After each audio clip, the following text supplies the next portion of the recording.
Jason, where are you spending your time this week at Mobile World Congress?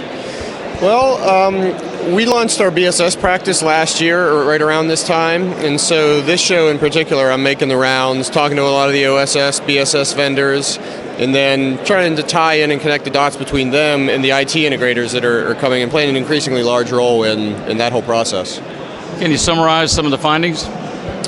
Yeah, I think at a show like this, typically you expect to come and see a lot of really whiz-bang new concepts. The impression that I've gotten from the conversations I've had have been not so much new trends, but a lot of structure put around some of the trends we've been hearing for the last couple years. CEM, for example. We've heard about that for several years. Now we're starting to see the application of big data analytics in real time to impact the way subscriber billing data can be used to offer real-time contextual offers, and how network data can come in and accentuate CEM and customer care. So I think we're seeing the application of a lot of the things that have been talked about at a high level over the last couple of years. Who do you see as some of the contenders to really perhaps be in a position against some of the more traditional BSS OSS vendors? Well, interestingly enough, I just came from a meeting from Asia Info, and so they had they launched their European presence here last year. They've been a pretty big player in China for the last several years on the strength of really just dominating the Chinese market.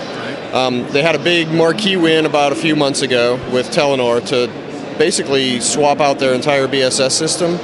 And the interesting thing about that, beyond the fact that they were able to really land a marquee win over, in a pretty short period of time, is a lot of the innovations that they bring to the European market have actually been deployed in live networks for several years. So they're bringing baked processes to market whenever they launch them here. So I think they're definitely someone to keep in mind. And then some of the smaller players, I think Orga Systems comes to mind as somebody that's, I hesitate to say take out some of the big players, but they're going to pick off some business. Sigma Systems is obviously very well placed in the spaces that they play. So I think those are some of the companies that the Amdocs and the Netcrackers and the Ericssons are looking out for. And where do you see the traditional BSS OSS guys playing with respect to small cell, and then separately with the whole virtualization NFV space? Yeah, I think that's interesting. I mean, obviously, with the acquisitions that Amdocs has made over the last several months, forming a dedicated networks group in their business. So that's obviously small cells and RAN optimizations in general is a priority for them. I think they see the Ericssons coming down into their space, so they need to respond in kind. On the virtualization side, I think the fact that NEC is owned, or Netcracker is owned by NEC, is a big synergy for them. We saw that with the Cricket Wireless announcement a few weeks ago, where NEC is going to collaborate with Netcracker on an SDN trial.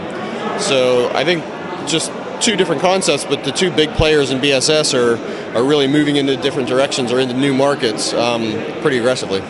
Jason, you've been in the infrastructure space for years now, certainly covering the BSS OSS space. Is virtualization for real this year? And then separately, are we going to see small cell deployments this year? If you had asked me last year, is virtualization real, I probably would have said, yeah, in 10 years or so. I think the pace at which the market has progressed has been, in this last year, has been really striking. We're starting to see big carriers dip their toes in ways that we probably wouldn't have seen with other major migrations like TDM to IP, for example. So I think it's definitely real. Carriers are faced with OpEx pressures, are faced with massive, not only scaling up but scaling down at times. If you're talking about services where you can fail fast, you need to be able to scale down. So I think that virtualization is definitely on the roadmap. It's on the mind of all these folks. Most operators are still trying to formulate their strategies, and I think that that's where professional services comes into play. Consulting services, operators are really looking for their partners to come in and really help guide them. Right. I think small cells, I think it's interesting that we're seeing some non-traditional hardware players. I was at CommScope's booth, the other day, and I saw their small cell architecture that's really geared towards the enterprise, and I think that's going to be the first place, that we see small cells go in.